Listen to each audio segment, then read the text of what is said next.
All right, all right. Excuse me. Hello, everyone. Thank you so much for tuning into the show. I really appreciate it. Please make sure that you hit the thumbs up button and make sure that you say hello, hi, what's up, what's good, what's happening. Say something so I know that you're here, you're engaged, you're not just hate watching. Give that thumbs up and all that. So, and I also would like to acknowledge everyone who comes in, whether you type in the chat or not. But I would like to at least say hello and thank you and welcome you to the show. I want to give it a few moments here before we dig into this. Originally I was just going to make this a question and answer session. I thought those were going pretty well, so and I enjoyed doing those, and so I want to continue to do that. But I saw a video last night by a guy who I follow, Passport OG, and he was doing a response to a Roland Martin um, question and answer session that was on um, that Roland Martin had done in, I think it was in Philadelphia. I didn't watch the entire thing, but I did watch, I think, enough to get the gist of it. I'm more interested in what he had to say to black men. So I wanted to, so that is what we're going to talk about tonight, what he had to say in response to what's going on with black men. If you follow me, you know my content is mostly about talking to black men, trying to get them to level up. And the question is often asked: what happened to black men? What's going on? How come men can't get it together? Yada yada yada. So I think that this was a good opportunity to talk about that. So to the 20 people who are watching and the more than 300 people who are going to watch in the future, thank you so much. Let's see. Glorious Love is in the building. Thank you so much. My girl Les was the first one to say hello. Judy Newman, hello from Vegas. Good evening, Deborah. Miss RN Diva, hello from Houston. Thank you so much. Anyone else, please make sure you say hello so I can at least acknowledge you. Thank you so much for tuning in. So, Chris Casey's in the building from the dirty water. From the dirty water. I love it. The center of the universe, right, Chris? Good evening from Atlanta, from the big A, from the A. Thank you so much. Thank you so much for tuning in. I appreciate it. Thank you so much. All right. So before we get into the main presentation for tonight, and I'm going to kind of do a presentation. I'm going to kind of talk a little bit and try to give my assessment, and then I will certainly open up the panel so you guys can agree or disagree or tell me I'm full of it or whatever. So this is a video that I saw as I was just kind of just sitting around, and so I took it. So again, we're just kind of waiting for a little bit more people to kind of come in here. People seem to tune in around 8:30 or so when I'm about to get off. So maybe I'll make this show a little bit later for 8:30. Got to remember people are watching from the West Coast as well. So it's what, 6:30, 5:30 or something like that over there, or obviously the farther west to go. So I got to remember that. So, and also a lot of football heads are watching football too. So let's see. So this is a video that I took for somebody else, so I kind of clipped it. So you'll hear him talking in the background. But I thought what this young lady said, she's got to be late 20s at the most, mid to late 20s. And what I appreciated what she said. And so I'm going to play it so we can all hear it. Here we go. I can't believe it's 2024 and we're still having a conversation about 50-50 on bills. But see, where she lost me is when she said, look at me. Do I look like a woman that's going 50-50 on bills? Facts. I'm not really sure what she meant by that, because what does a woman that goes 50-50 on bills look like? The real question is this: why don't you want to help your person build? Why do you think that you're better than your person? Why do you think that you're more valuable than your person? Why don't you want to put in and help build? That's the real question. Do I look like I would go 50-50 on bills? No. Okay. I think it's time that we wrap this immature conversation up. I think it is time that women grow up, get out of the delusion that y'all have created for yourselves. Find ways to be proactive and show up and help and support your person any which way you can. Y'all like to try to convince yourselves that I'm not going to settle. I'm okay with being single. But that's a lie. Because guess what? In your 20s and 30s, y'all sit just like she did and say, I'm too cute. Look at me. Do it look like I'm about to do this and do that? So y'all say, I'm not settling.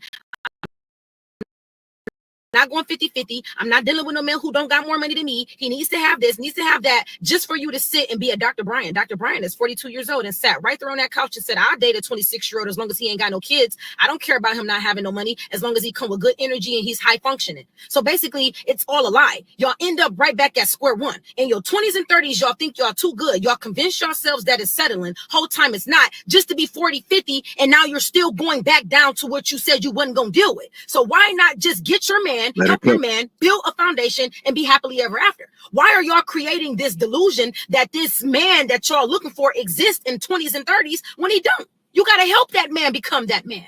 Because by the time that man gets to his higher top self in his 40s and 50s, he not going to want to deal with no woman, and he not going to take no woman serious because he feel like y'all only there just because he got at the top spot. There it is. Only because he got the money that y'all are chasing. That's why the men at the top ain't looking at y'all like that.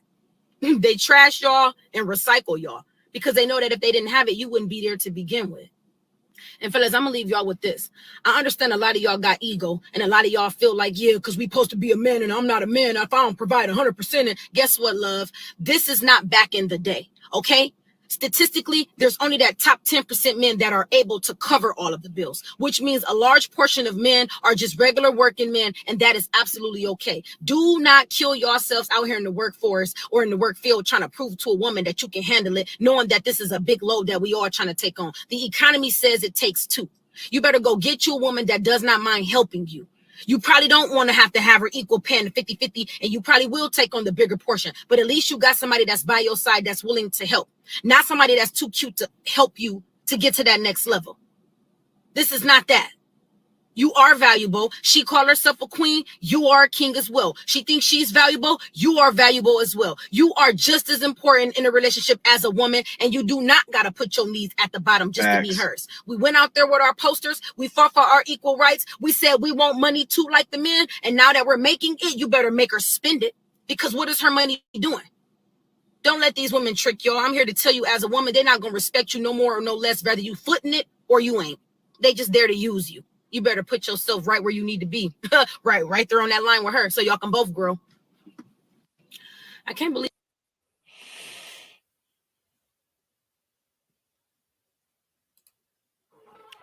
As they would say, she was cooking. I mean, that was a great rant, in my estimation. That was absolutely phenomenal. You went out there, marched. Now you better get out there and spend it. I can't say any better than that. You better make her spend it. So, and it was always bizarre to me that that someone would be hoarding their money, just using it frivolously, and you're paying all the bills. That was always crazy to me. Hey, NW, you could have played a Love Dorsey if you want to play her. You could have played a Love Dorsey if you want to play her. I don't know who she is. Send me some Love Dorsey clips. I don't know. I don't know. I'll play the clips. Hello, Patricia Davis from Indianapolis. Hello, Jamisha E. From Dallas. You look. Aren't you somebody else? You got a separate account. Yes. So that was her. So send me some stuff and I will play it. I thought she was good. So what we're going to do right now is we're going to jump right into Roland Martin. Anybody who's not familiar, Roland Martin is a journalist. He was on Fox News. He was on CNN before. Then he still does some occasional stuff on MSNBC, and he's quite obviously stumping for Kamala Harris, and he's talking about the 2024 elections.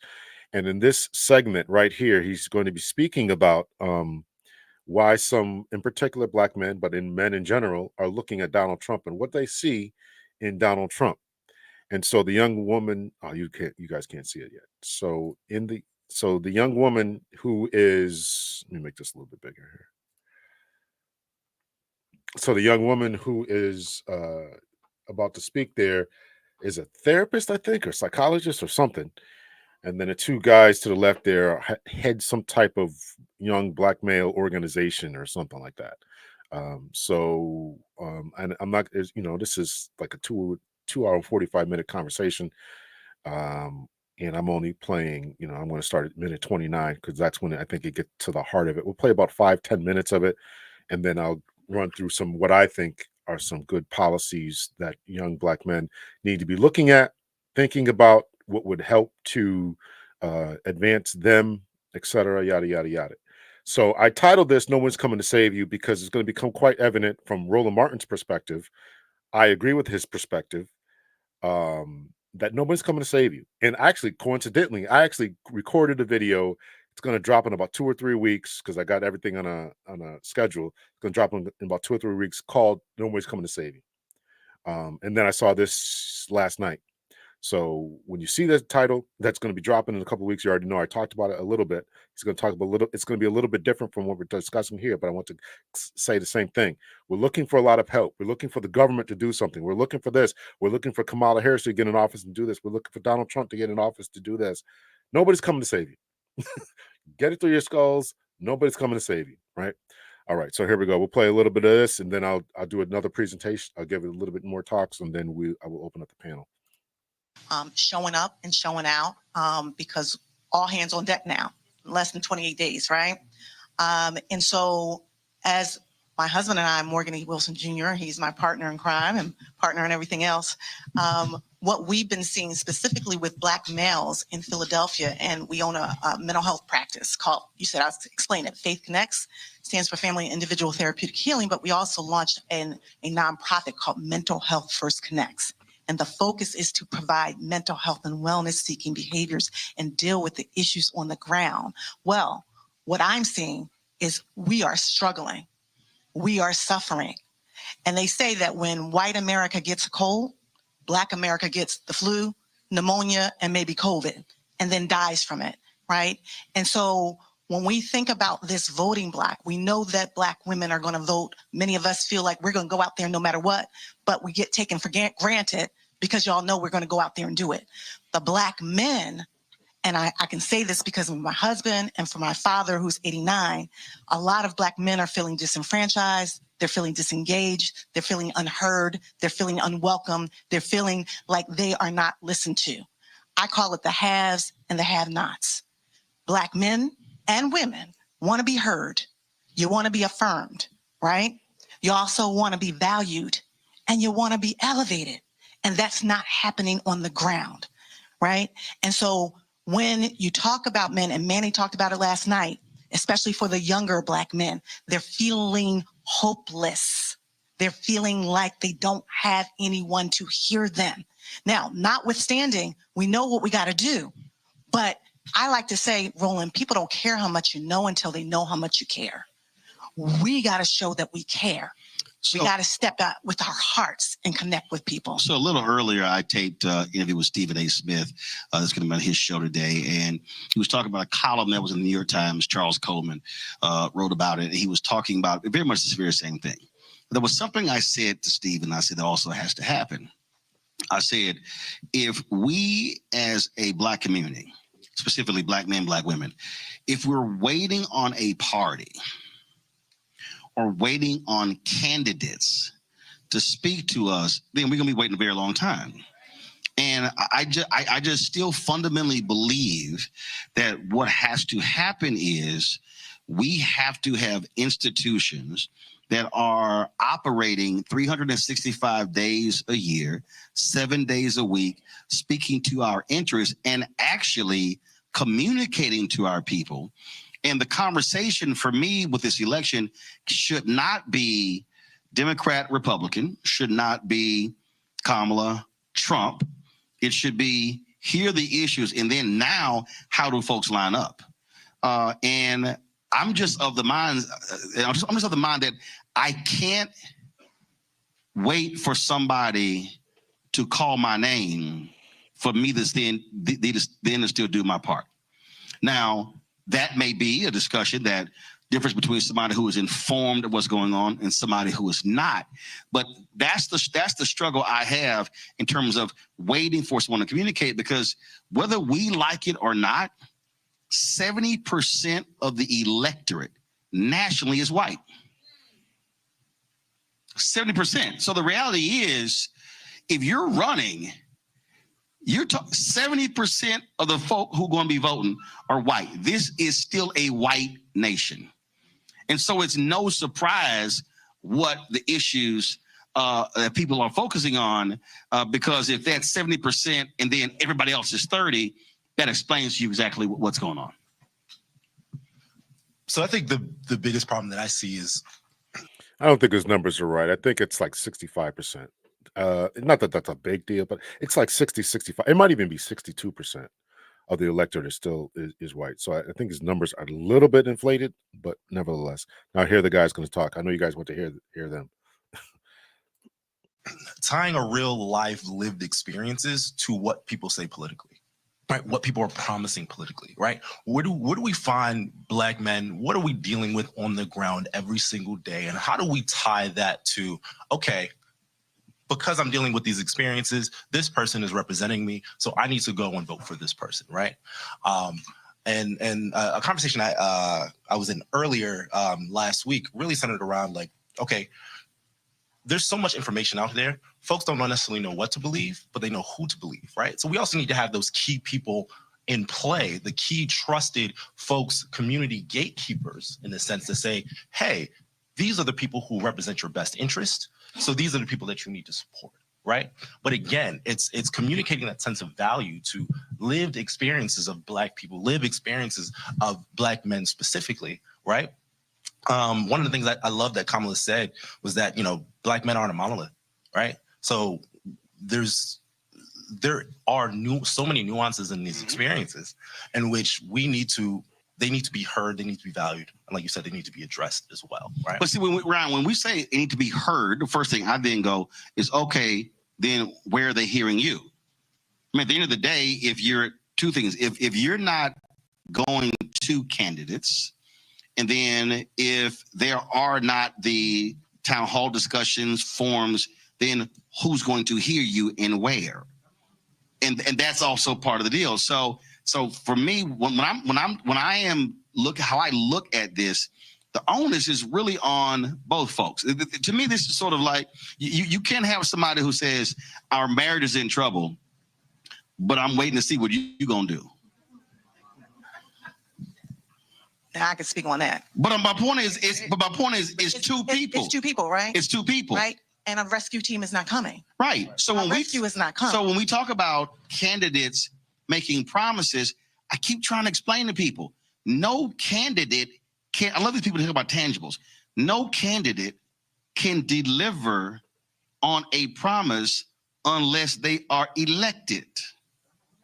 So that means that after the election, if they win, how do you then continue to press them to get it done? Because there's going to be somebody on the other side who doesn't want that to happen.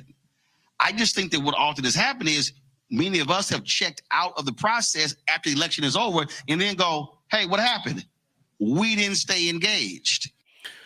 No, I did not plan to interrupt this, but I mean, I got to say that sounds nice and pretty what Roland Martin just said, but I think we all know that that's not the case. These candidates have not been keeping promises to the majority, 65, 70% of the white folks who have elected them either. So, it sounds good. You got to press them. Nobody's, Black folks are not. What he's saying is Black folks aren't engaged. You elect these people. You don't do anything. You just sit in your hands for the next few years until it's time to vote again, and you're not pressing them. Well, listen, that's what we sent you to Congress for. You said what you're going to do, or Congress, White House, whatever, mayors, right? We sent you here. This is the campaign promises. We got to follow up. Well, if we got to do all this following up, what do we put you in office for? So I just think that we got to get back to the business of running our lives. And is it fair for us to have to continue to go to these meetings, go to forums, go to surveys, do this, do that?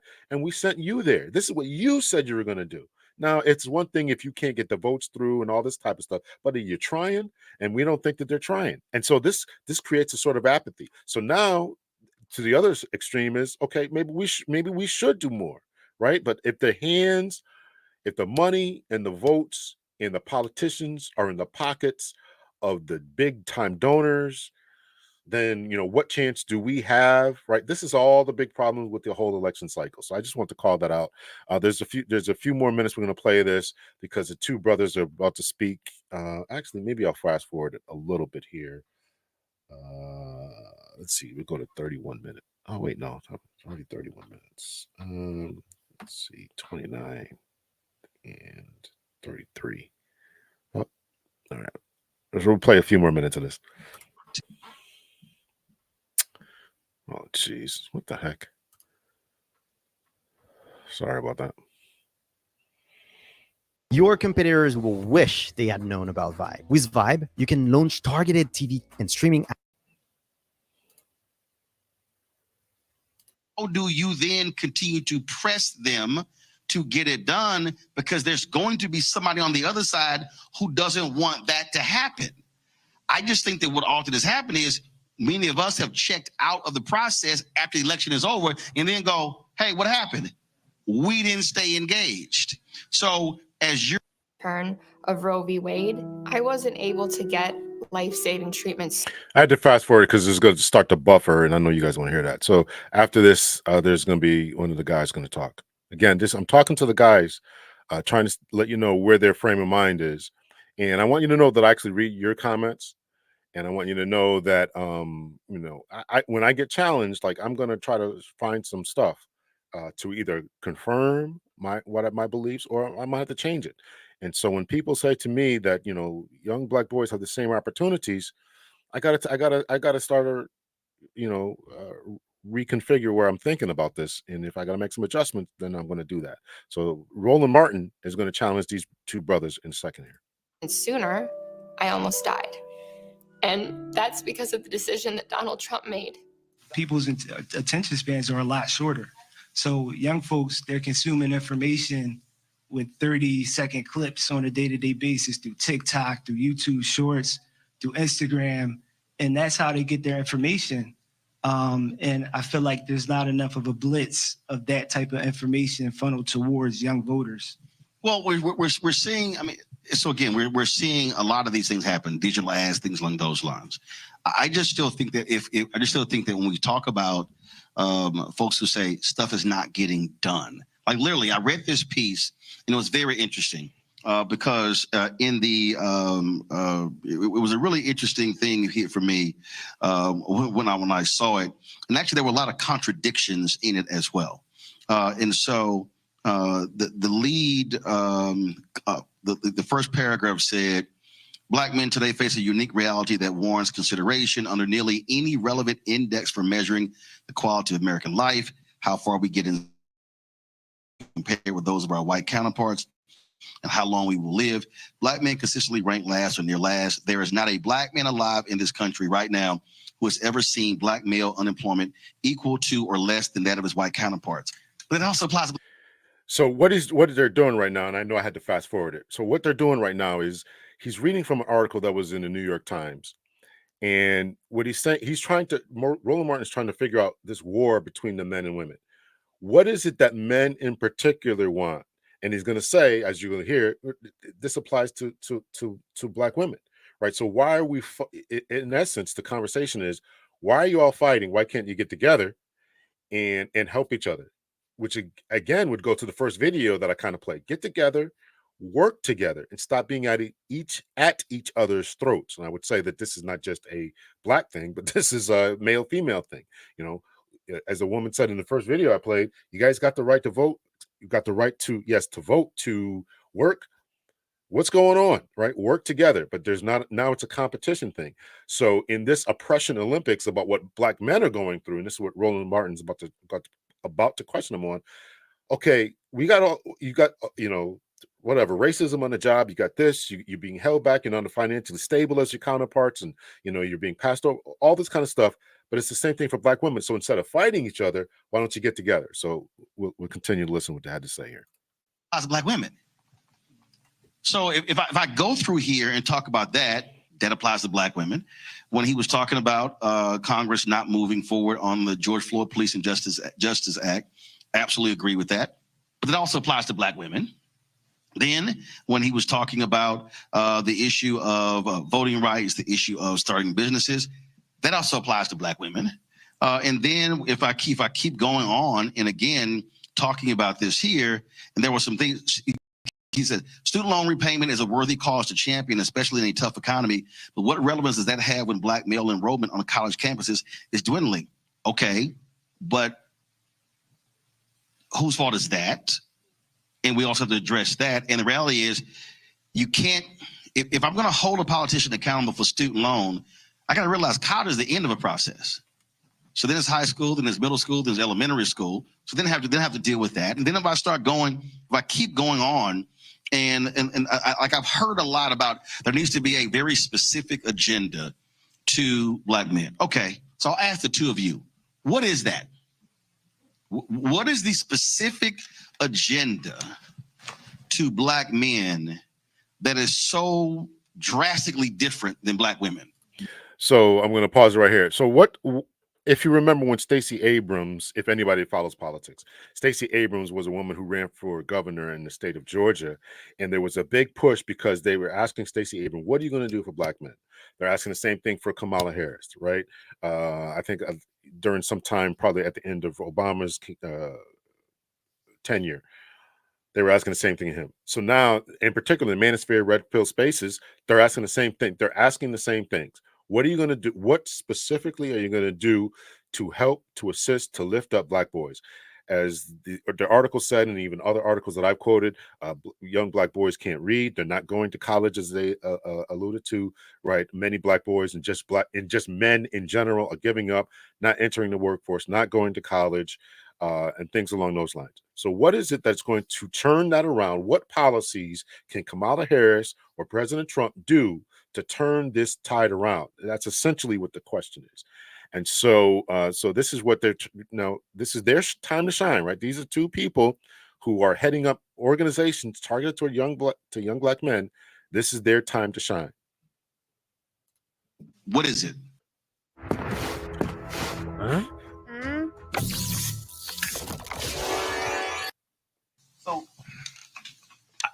So I don't necessarily know if it's that drastically different, right? So again, black people in general, we have historical disenfranchisement with the political process. We understand that. Black men have our own specific set of nuances and kind of disengagement with the political process because folks feel like they haven't been heard. They haven't been.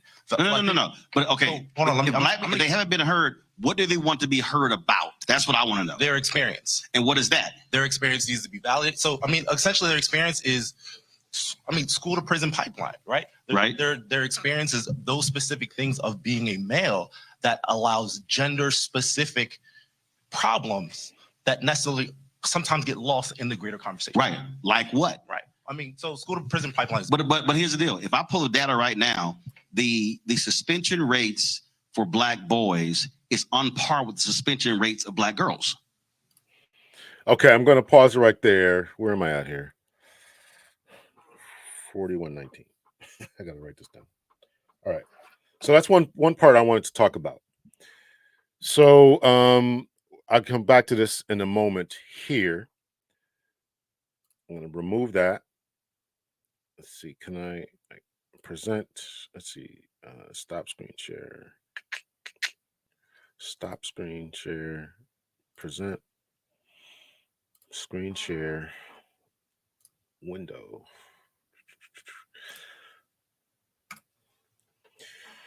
All right. So we'll kind of run through this, right? So this is a site by Dr. T. Hassan Johnson. If you follow me, you know I have talked about him before. So he's got what they're calling an 18-point, and it's constantly growing, black male political agenda. This would answer what Roland Martin is saying. So this was just, it says posted on, this date is incorrect. It's been updated. Now you can actually download, if you click right here. Oh, hold on. Can you guys see this? I don't even know. Hold on a second here.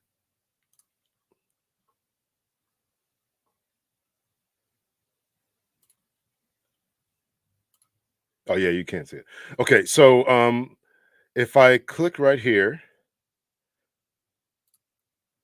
you can see you can click and download the PDF. All right. So I'm not going to run through the whole thing. Obviously, the document was last updated 10/24, 10/16/24. So they're constantly making some adjustments to it. Right. So this got family court reform, education, affirmative action, all this type of stuff. I'm not going to run through it. I think it actually needs a little bit of work, and I mean that with all respect. I think he's got to run it by some lawyers, some political people, and all that, because there's some things in here that really need to be kind of rehashed and reformatted. So when you take a look at education, right? Here's one thing that I do think when you talk about the school to prison pipeline, what the young man said. If you don't know, the school to prison pipeline is what is concerning the inadequacy of the education system. In that, when people graduate from high school, if they graduate at all, then they are fit for nothing more than the prison. So right, and it starts with the expulsions and suspensions of all persons, right? In particular, people of color, right? Hispanic boys and girls, black boys and girls, native boys and girls, right? Those are the three greatest entrants to those who are dealing with the school to prison pipeline. So this is calling a state issue. And talking about the education. So what they want, single sex pedagogy institutions, right? In other words, they want all male teachers. Right, they want all male teachers, in particular black male teachers, to teach their young boys. Right. Then they want preparatory reading, STEM educational support. So they want the government to do something, right? Because this was done. When we talk about what was done to help girls, there was a mass push for girls to enter the STEM. They want the same thing for boys, for young black boys in particular. Right. They want the same thing. And then they want single sex education, right? Because a lot of times they don't feel as if, and there's plenty of documentation about this concerning and that's what I'm saying. The documentation needs to be maybe in here or an addendum to it, so you can look at it, and so anybody who's reading this can really kind of see what it is. So single sex education, right? So men teaching boys in that location, because there is the documentation that young black boys in particular, but all boys learn better when they have male teachers. They learn differently than girls, right? They're more tactile. They want to touch things along those lines, right? So those are some things, right, concerning the education, right? Then they've got affirmative action, because affirmative action was essentially hijacked by white ladies. Sorry to say, it's just the truth. So the greatest beneficiaries of the affirmative action, and as you've heard me say before, affirmative action came because of two essential reports. One was the Kerner Commission, and the other was the Moynihan Report. If you have not read either one of those, you really should go read them. And because of that, there was something that they worked on called affirmative action. And what hijacked that was the insertion of the term sex. And so once sex got into it, then a lot of ladies were able to go to college. They were able to get, all these different goodies and benefits, be put at the front of the line, all that kind of stuff. So they want something specific for young black boys. Not sure if they can do that, because even now affirmative action is under is under attack and all that kind of stuff. But you can go through this. Some of this stuff is kind of dated as far as dates and all that. So that is to answer Roland Martin's. What are some of these things? Now, Roland Martin may not be aware of this, and again, some of this stuff, right? They talk about paternity leave. I took when my kids were born, and this is my youngest is 26 now, so I had paternity leave then. So I'm not exactly sure if all states don't offer this. I don't know what that is, but they want targeting small business support. I mean, some of these things are things that all people have access to. Now, is there discrimination? I think that they're going to have to prove that in order to get some type of targeting for small business support and different loans and things like that. I just can't see a lot of these things. All right. So again, when you talk about education, you talked about suspension rates and all that. So let me put this here.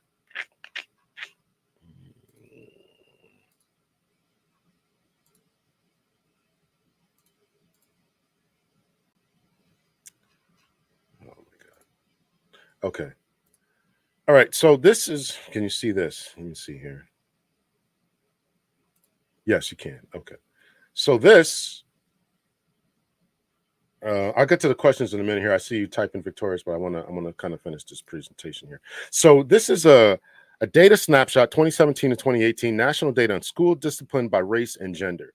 And this was initiative on gender, injustice, opportunity, and this is by Georgetown Law, if you can see that, right? So this is supposed to be about discipline by race and gender. I mean, the last time I checked, being male is a gender. I mean, unless I'm wrong, being male is a gender. So the Georgetown Law Center on Poverty and Inequalities Initiative on Gender Justice and Opportunity and the RISE research team at New York University has analyzed the U.S. Department of Education Office of Civil Rights data collected for the 2017-2018 academic year to examine the patterns and discipline in K-12 education, right? And so and this whole analysis, this is really a summary, right, is only talking about Black girls in comparison to other girls, Asian, Hispanic, I guess that's Hawaiian, Pacific Islander, right, member of two races, Native American and Black, right? And so their summary is girls, let's see, compared to white girls, Black girls had 4.19 times receiving out-of-school suspension, risk of arrest at school, risk of expulsion, the risk of restraint, the risk of transfer for disciplinary reasons, right? All these are, in comparison to, again, to white girls is big. Girls who identified as Native American or as having two more races, Hawaiian, Pacific Islander, and Hispanic had higher risk of school discipline than white girls. Okay, so listen, I'm saying we're all for parity, particularly when the same offenses have been done. There are all kind of studies that say when the same offenses have been done or committed or small time infractions that depending on the race, more harshly treated. I certainly agree with that. But again, Roland Martin is saying that when you look at the numbers, these things are the same. Okay, so I want to show this data snapshot, and this was Georgetown and New York University, two prominent universities put this out, right? Talking about this. But then when we actually go to an overview of the exclusionary discipline practices in the public year for 2017-2018, U.S. Department of Education, Office of Civil Rights. This is where I got this from. I'm going to make sure you guys can see this. Yep, you can see it. Okay. We take a look down here, right? CRDC student enrollment. When they take a look at the enrollment, right? There's 50 million students at that particular time attending K-12 education. Expulsions within educational services. A lot of these things are down. Zero tolerance policies.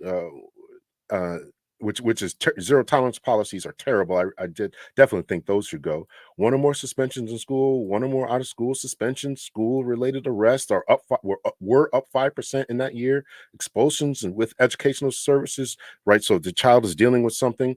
They were still being expelled, but they did get some type of educational services.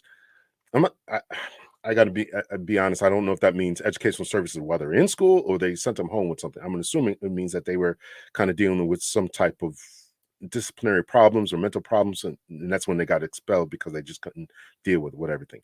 And referrals to law enforcement was up 12%. So when you scroll through all this kind of stuff, right? Suspensions among preschool students. You guys can, if you want, I can email this or put it in somewhere so you can take a look. I don't want to spend the whole time talking about this. Expulsions among preschool students, discipline of preschool students by race and ethnicity, expulsions in K-12 in 2017-2018, school expulsions by sex, boys or who are in the yellow there are always going to be more, right? Always going to be more. Boys are always going to be more. School expulsions by race and ethnicity, 33% Black, 33% white, two or more races, 40%, 33%. School expulsions among students served under IDEA, dealing with some type of special services, right? So even when they're dealing with special services, they still let's see, I think it was white were still were expelled more. ID represented 13 total, 23 of all expense education services. Oh, without expression. So if they were dealing with some type of issues, they were expelled more than those who were dealing without issues, right? Suspensions, K through 12, school suspensions, that's the total. Boys still more. School suspensions by race and ethnicity. The purple is black, right? So in comparison, because it's still 13% of the population, to be around the 31% number in out of one or more out of school suspensions, 38%, because of our numbers, that's a lot. I think the white population, if I'm not wrong, is still at 62, 63%. I'm not exactly sure what the overall white population is. But even when we take a look up here, 43% of the schools are still are enrolled. Wait, no, that's not right. 47% are enrolled are white. So school suspensions, right? Still too many, right? So race and ethnicity and sex. So when take a look at boys, right? So we're talking about what's happening with boys. Why am I covering this, right? We're talking about look what's happening to boys.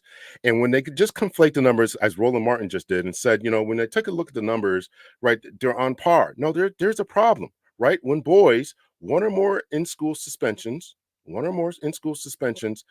boys are 20%. White boys are 28%, right? One or more out of school suspensions, out of school suspensions, 24%, white boys on par.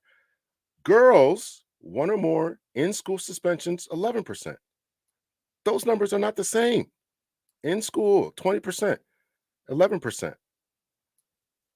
Look at white girls, 10%, 7%. Right? So this, when we talk about we got to do something to help boys, this is what we have to do, right? This is what we're talking about. School suspensions among students with disabilities, and that's high as well. School-related arrests. We could take a look at the numbers. So this is why this is one of the things when we talk about the school to prison pipeline. We have to do something to take a look at these numbers and take a look at what they're doing. Make sure the infractions are making everything. Look at the referrals to police. Look at the referrals, as this report talked about. How many times that people are, or was it this report talking about how many times the risk of restraint, that's by staff and police. So we got to take a look. So I'm saying we got to take a look. That's one of the things that we should be taking a look at when we talk about the educational type of gaps that are going on, because these kids, and this is setting them up to be part of the school to prison pipeline. Again, we talked about the feminized curriculum, and this is not my words. This is what experts are saying, right? Particularly if there's a female teacher, she's got flowers on the walls and all this kind of stuff, right, to make the environment more homey, but that doesn't appeal to boys. So therefore they feel as if they have no place there. So I wanted to bring that up, just talk about one of the things that we should be talking about. Let's see. Why are black men asking others what they're going to do for their sons? So listen, I agree with that to a certain extent, that we got to start. And this is what I'm saying. Nobody's coming to save you, right? With all these different numbers that I just read off about arrests in school, in suspensions, and you can take a look at the report for yourself, right? And all that. We got to take a look at these type of numbers and really try to do something about it. Now, a lot of and this is why I brought up Dr. T.S. Johnson's thing, is because a lot of that stuff that they're asking for, a lot of what's being asked for really should be dealt with in the home. If we had better familial strength, strong families, that would stop the suspension rates. It would stop. If you take a look at, let me put it back on the screen here. If you take a look at some of the things that the men were asking for, take a look at. Is this it?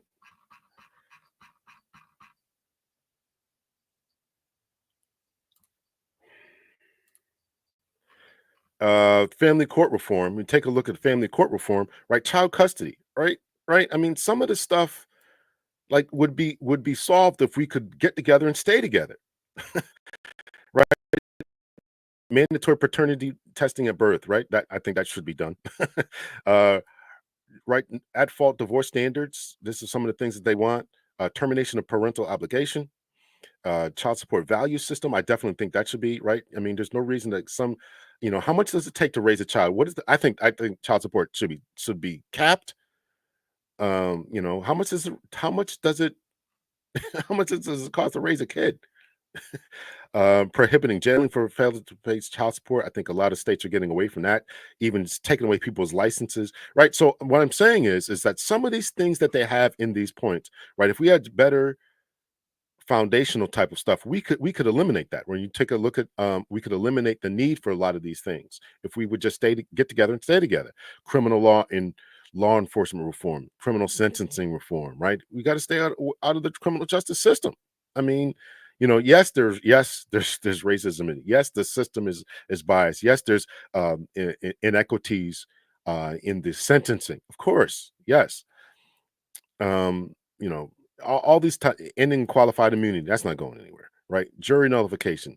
These are policies. Do you want people to you want and these are policies, right? These are political agendas.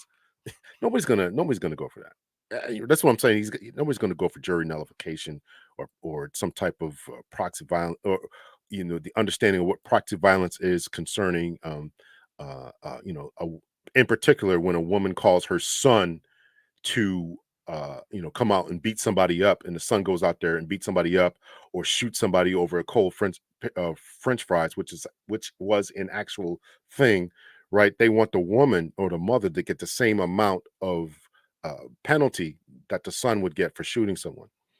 So that's what they're talking about for proxy violence, right? False accusations, right? A lot of the stuff is being done, right? The sentencing project, right? All these type of stuff is being done, right? So a lot of these things I think that are to Victoria's point here, or Victorious's point is, we got to come here and save ourselves. That's why I'm talking about this, right? We got nobody's a lot of this stuff. While I applaud Dr. T.S. Johnson for doing it, I think it needs a little bit of work from a lot of different experts and lawyers and all that kind of stuff to see what they can do and what they cannot do. But a lot of it has to be solved by us in creating better, stronger stability in home environments. That's what I'm saying. uh, what our black fathers, uncles, and coaches, etc., doing. Well, a lot of them are doing a lot, but it's clearly not enough. It's clearly not enough. When we take a look at the suspension rates, etc., it's clearly not enough, right? And that is part of the political agenda as well, is to have mentoring programs, which I agree with. But you got to pay these mentors, right? A lot of times when people become successful, they move out of the city. So if you want them to coach, you want the uncles to be involved, you got to pay them. So I think that would probably help to solve that. Um, State level government issues being more active locally. Yeah, yeah. A lot of this stuff is they, and that's why he had to put in here what was uh, state versus federal, because a lot of these things, state court stuff. A lot of the stuff was federal issues, state issues, state issue, state issue, and all that, because a lot of this stuff needed to be doled out to who's responsible for what. Health targeted treatment and recognition for heart disease, cancer, suicide, and HIV campaigning. Right, subpoints for that. A lot of this is just changing our own diet. I mean, changing our own diet and eating better. Right, getting them if it's the suicide. Right, it's about dealing with our mental health. Right, it's about dealing with our mental health, right? Getting the prostate cancer checks and all this kind of stuff. Some of this is going to come with better jobs. I definitely agree that we need to have universal health care. I think the health care should be a right, and all that. So we can talk. They can talk about this type of stuff, but it's actually putting into policy that somebody is going to vote on. I think that's going to take a little bit of work. And in the meantime, I think that yes, we have to do a lot of the work ourselves. We have to do a lot of the work ourselves. So I'm going to play Roland Martin's again. But before I do, I'm going to do 6 policies. This is from the Brookings Institute, and this is by Ashley, gosh, I'm not, Misiolek, former research intern, right? So she wrote this. I'm quite sure she talked to some other people. But some of you all think that their ice is colder. So here are 6 policies to address social problems affecting Black boys and men. One, criminal justice reform. Kind of went through that a little bit. She's advocating for different incarceration rates, social services, facing barriers in employment, housing, and all that. Right. So a lot of this stuff it can be taken care of with employment and housing. Dr. T.S. Johnson's 18-point agenda also calls for employment. The reason that I don't think that employment is as big of a deal is because I agree that we should be creating our own businesses. I think that we have to learn to create our own businesses and be supportive of our own businesses. Asking other people, as Malcolm X said, back in the 1960s, as long as you're asking other people to join their stuff, then it is going to be a problem, right? So stop asking to join other people's stuff, and try to set up your own, try to build your own, and not just when we create a business, 1 or 2 people, or we got a small anesthetician shop, or we got a small 1 or 2 person barbershop. We got to try to create something that is substantial, and that would fix, again, a lot of these issues about criminal justice, about our children, the poverty situations, and all that. Right? Improving the educational system. I'm assuming you guys can all see this, right? Yeah. Okay. Improving the educational system. Low, and again, Black men have lower levels of education. We talked about how to fix that, right? One of the best ways is to have single-sex schools in particular, where men are teaching, preferably Black men. But listen, I'll take any man teaching another boy about how to be a man. I'll take any man to do that, right? Until we get more Black male teachers, right? First federal student loan should be made available to those with a felony conviction. I don't like more student loans. I'm not in favor of that. But these are just some of her suggestions. I'm not in favor of that at all. Second, the infrastructure to the education system to be improved to better support. Yes, I think that the education system concerning how taxes are collected and how taxes affect the school system should be something that's overturned.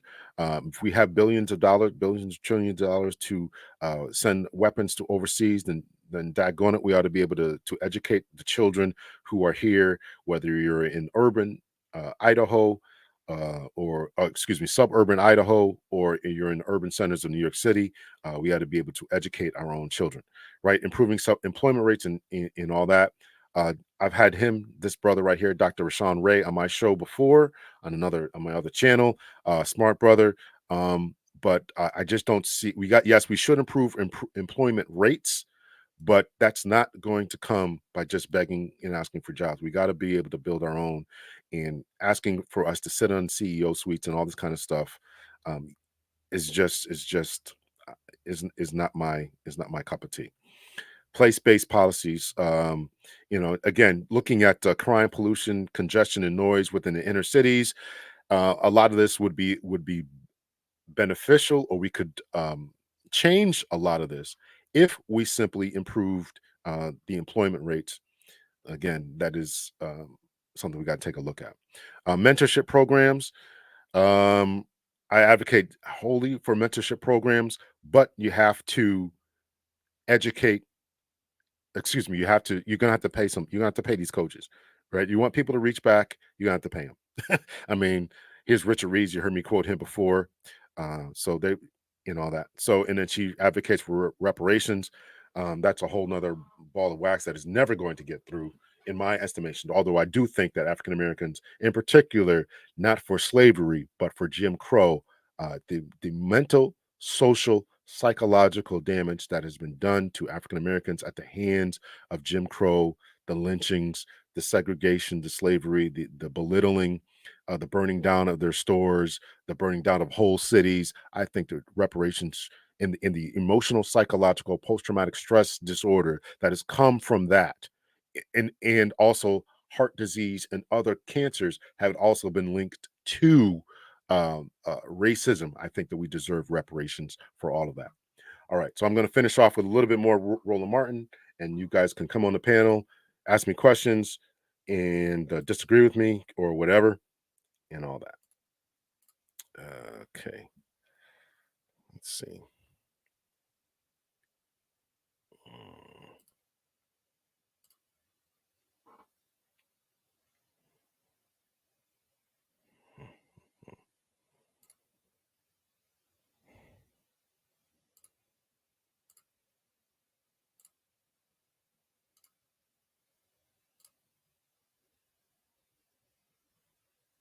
All right, we'll just play a few more minutes of Roland, and then I'll let you guys come up and talk about this.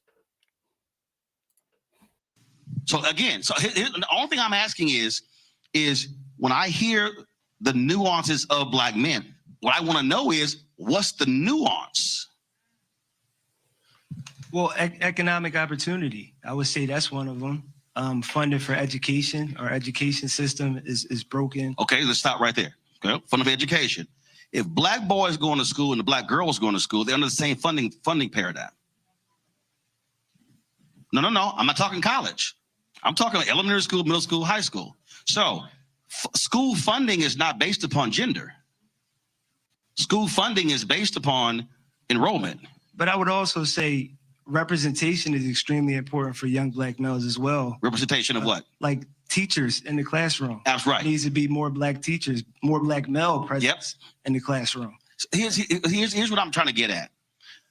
I've had this conversation in so many different places, but what rarely happens are folks actually identifying the specific things that are different and they want addressed that then somebody can then address. And that to me is where the struggle is. I think what we have to, because here's what we have to do. We have to actually push back when somebody throws it out to force them to be specific. So for instance, in this piece, and I've actually heard it, in this piece, the brother said, there's a perception that the Democratic Party is a party of women. Because, I'm telling you, I've heard this, a lot of brothers are bothered by when they hear black girl magic. And I'm just, if we're gonna do with perceptions, I've heard this. I've heard brothers say, all I'm seeing are women being appointed and being touted. And I then go, okay, so they've done 200 federal judges, 58 black, 37 black women, 21 black men. I then ask them, how many existing federal judges are black men compared to black women? They can't answer that question because there's way more black men. So then I had a brother say, well, I'm seeing all these sisters, Supreme Court Justice. I'm like, okay, Ketanji Brown Jackson, that's one sister. There've only been 3 black people, 2 of them black men. There are 4 United States senators right now who are black, 1 black woman, LaFonza Butler, who leaves in January, and 3 black men. I then say, okay, there are more black male members of the U.S. House than black women. So I start walking these things through, and what I say to brothers is, okay, you're responding to recent history because they've been frozen out. 1972, Shirley Chisholm did not go to the Black Political Convention in Gary, Indiana, because the black men there were clear they weren't going to support her for president. So I think what we have to do is I think we as black men have to have some real conversations to brothers as well to say, if you're responding to certain things you're seeing, now ask, why am I seeing that? Because you're also correcting what are historical historical realities of folks being frozen out. And so that to me is a problem, because also if I started naming who are your top black Democratic leaders, Hakeem Jeffries, minority leader, man, Jim Clyburn, man, Jamie Harrison, head of the DNC, man. I mean, we could just start naming folks. And that to me, again, I think what has to happen, there has to be the constant pushback. Because if we don't force these brothers to have to answer that. I get feelings, I get perceptions, but I want to get down to, no, let me get to the core. What is your fundamental issue? And I think part of the problem with this conversation, I'm going to come out to you, then I'm going to come to you, is that we are not pushing them to have to answer that central question. We are allowing emotions and perceptions and kind of stuff, what I heard, to rule that's not rooted in reality. Sure. I'm George Logan. If you trust me with your vote, I'll bring people together and give working families. I'm not going to play his ad here.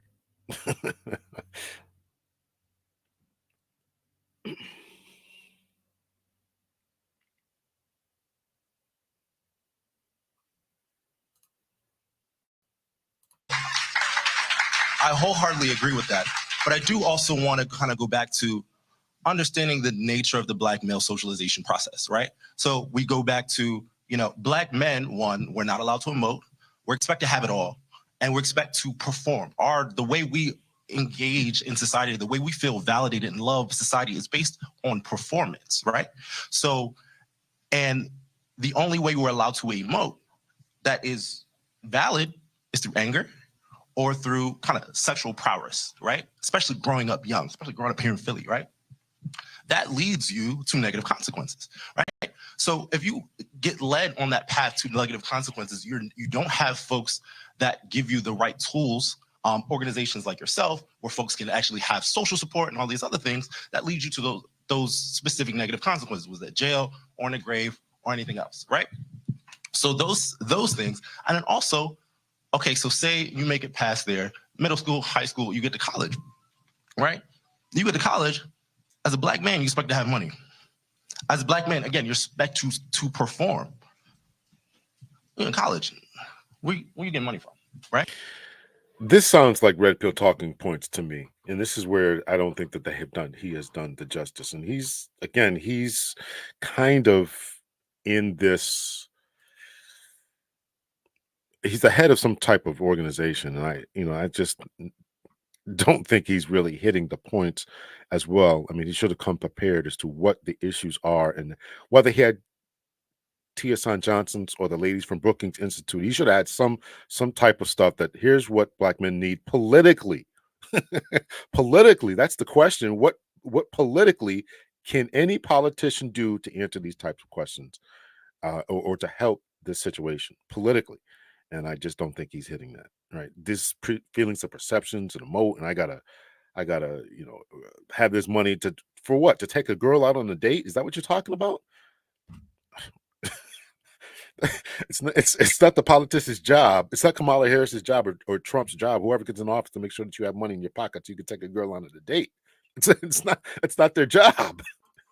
Right? Were you getting necessarily these things? So I think the nature of the experience, again, is really understanding the pressures of performance without support that Black men go through, and not to say that Black women don't go through as well, that aren't necessarily immediately tied to the larger political process if folks aren't having those continued conversations. So us here on the Mayor's Council for African American Males, we have those conversations in those communities. And Ryan is on that commission as well. But what you're seeing, though, in the data, though, what you're seeing is you're seeing millennial and Gen Z men becoming far more conservative than their female counterparts.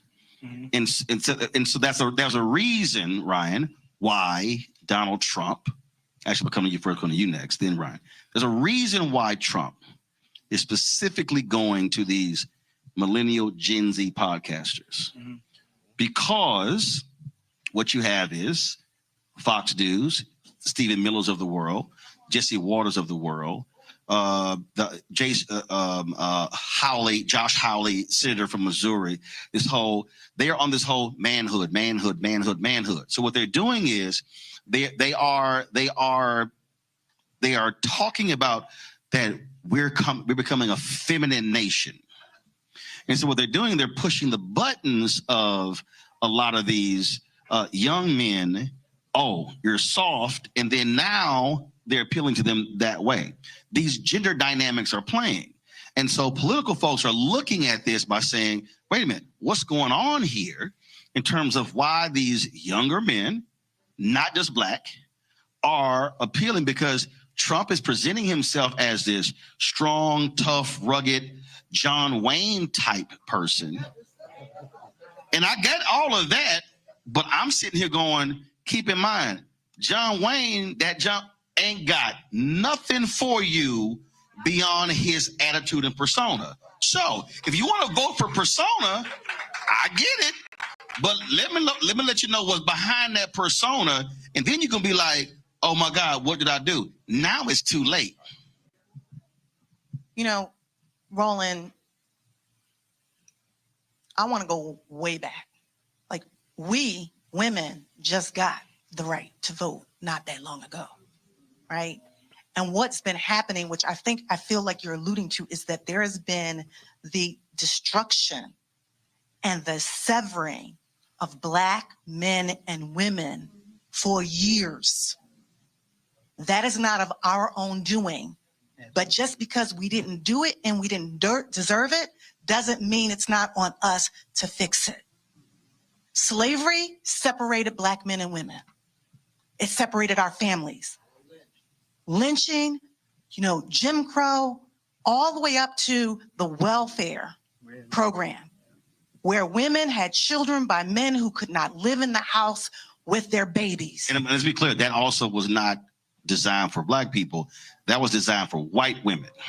There you go. That was not designed for us. Yeah. But we certainly did not benefit from it. Right. And so you said something last night about these issues for Black men, which I love Black men. And I believe that Black men love us back as Black women. 44,000 showed up when when Biden dropped out of the race, and then 55,000 men showed up the next day saying we got to take care of our sister. Right, but what happened? But the sisters show up every week. Absolutely. I understand, because I lead the Black men call. I'm not in that meeting. No, I am. Yeah. Now, I'm telling you, I'm sitting here going, where y'all at? So what happens is, again, what you're talking about, we've created the space. But one thing that brothers do, and they got to own it, brothers don't keep showing up. The sisters keep showing up, stay organized, stay mobilized. And I know all the sisters on that call. That's a regiment. They got to run a show. They raise money, do all that sort of stuff like that. And so that's why I tell brothers, you can't be hyped for the moment, because keep in mind, next week is the 29th anniversary of the Million Man March. Next week. Yeah. October 16th. So that's also part of the deal. Cats can't say, I want to be heard. Okay, we here every Sunday. Where you at? I think that's the consistency that you're talking about, but you also have to deal with the survival that's happening on the ground and speak to that so that they will show up. One thing I wanted to say about this Black maternal health issue: you cannot talk about maternal health if you do not talk about paternal health. It goes hand in hand. And what we're trying to do is divide these issues, but it's a collective issue. And we have to have, you talked about conversations, right? Community conversations. They need to be courageous conversations. We need to be honest with ourselves, and we need to be honest with each other so that we can make a difference. Ultimately, 28 days, and no matter what happens, right, we're going to have to deal with the fallout of it. All right, I'm going to leave it off there. I don't want to play the whole thing there. So that's a little bit of what I appreciated her, because she acknowledged, right, there's this idea that that there has been a separation. We obviously focusing a lot on the African American community, but there's a big problem concerning men and women in this country generally. And they talked about I just slipped my tongue there. It was on the tip of my tongue, but they were talking about something, and the Gen Z becoming more conservative. Something else I've also talked about. Men and women are just not seeing the same. And a lot of men are no longer, the removal of factory jobs and all that type of thing. It was and is a problem that a lot of men are having. They don't want to go to college. They don't want to spend a bunch of money going to, and particularly if they go to a college and they're sitting there taking a class that is, heavily into gender and talking about these different types of things. And they're, they don't want to talk about that. So, and I definitely think we need more men in the social sciences, sociologists, psychologists, and all that. So, but they don't want to, be indoctrinated into all this. So that's my presentation for tonight. Thank you so much for listening. I'm going to open up the panel, and you guys can come up if you want. Let's see here. A few things here. Let's see. My oldest son. Hold on. Let me minimize this here. Let me pin this comment here. So the link is in the chat if anybody wants to join. My oldest son and I were talking about some of the issues you were mentioning. He also took his son to stay with him at age 8, and it transformed my grandson's life. Yes, I read something the other day, or maybe I was listening to it. I've been listening to podcasts, reading books. I can't remember what I was doing. But anyway, just it was something like from age 1 to 6 or 7. The woman or the mother needs to be really, really heavily involved. And once that kid turns 8 to 14, the man needs to be heavily involved, or is the greatest influence. It was the greatest influence. The mother from age 1 to 6 was the greatest influence. From 7 to, let's just say, 13, 14 was the greatest influence, and 14 to 21 or so, the peers. So it's on you as a parent to really make an impression on your child between that age of 1 to 14, males and females. You got to be a part of that child's life, and that will set them up for life. Wait, LOL, where's Biden? I haven't heard from him. We all know where Biden is. Come on now. Black people have trillions of dollars to spend yearly, but do not want to invest in themselves, but do not reinvest themselves. You can't ask others to invest if you don't have the value. I think that's a big problem. I think I agree with you, Victorious. I think that this is a huge problem that needs to be addressed. Is our own collective image of ourselves and our own collective mindset to reinvest within ourselves, to reinvest in ourselves. Make sure y'all hit the like button, please. Victorious, I agree with you. It's important to invest in ourselves. Many in our community have poor spending and saving habits. There are so many Black male educators that can speak on these issues. Roland Martin doesn't understand these issues. Yeah.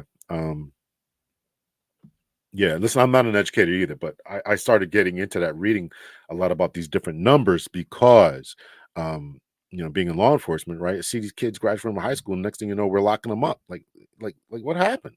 How this happen? What happened? How do we get to this particular place, right? So,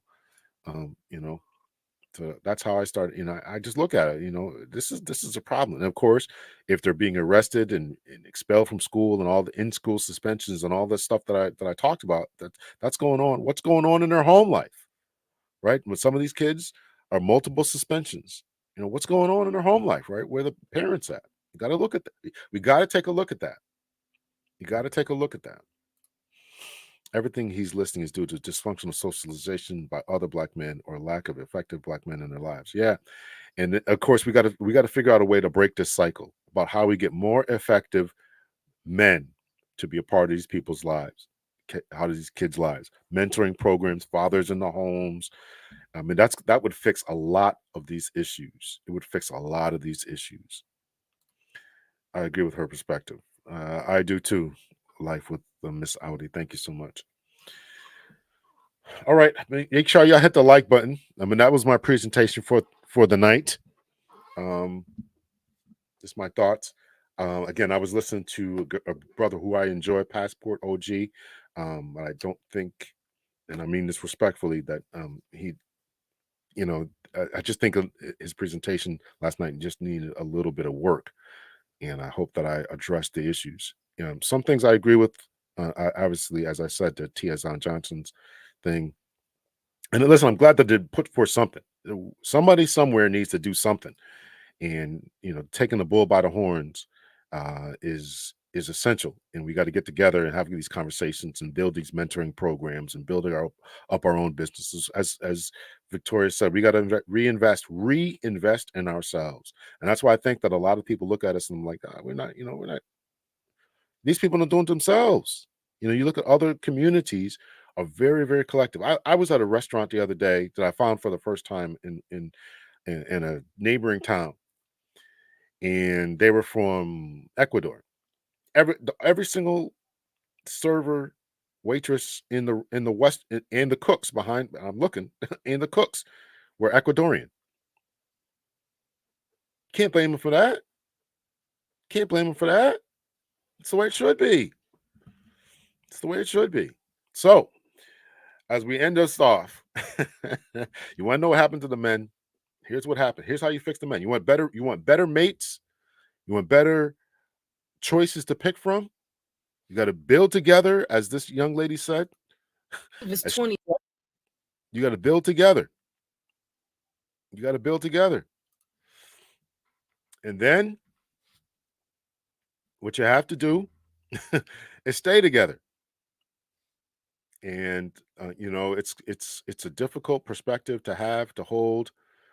But in all, this would fix so many of our problems, our economic problems, our familial problems, our divorce rates, all this stuff, different type of stuff. It would fix it if we would just reinvest in ourselves. If we would just reinvest in ourselves. All right. So if there's no comments or questions or anything, I thank you all for tuning in. But that was my presentation for tonight. I know you guys want to hear the salacious dating and mating and what's wrong with these dusty men and all this kind of stuff, but this is what I got for you. You want to fix the community, you want to fix the marriages, you want to fix the, how we get men, how we create more economically viable men. Got to stop them from entering the school to prison pipeline. Got to stop them from, doing this crazy stuff. That's the answer to it. So, if the panel is open if anybody wants to come up. Otherwise, I'm going to call it. So, make sure y'all hit the like button.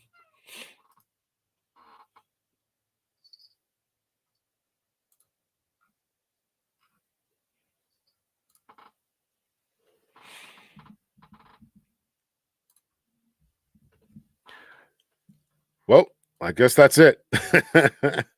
All right. There's a video dropping tomorrow morning. I appreciate you all. Make sure you hit the like button on your way out. I will see you guys. Take care. Much love and peace.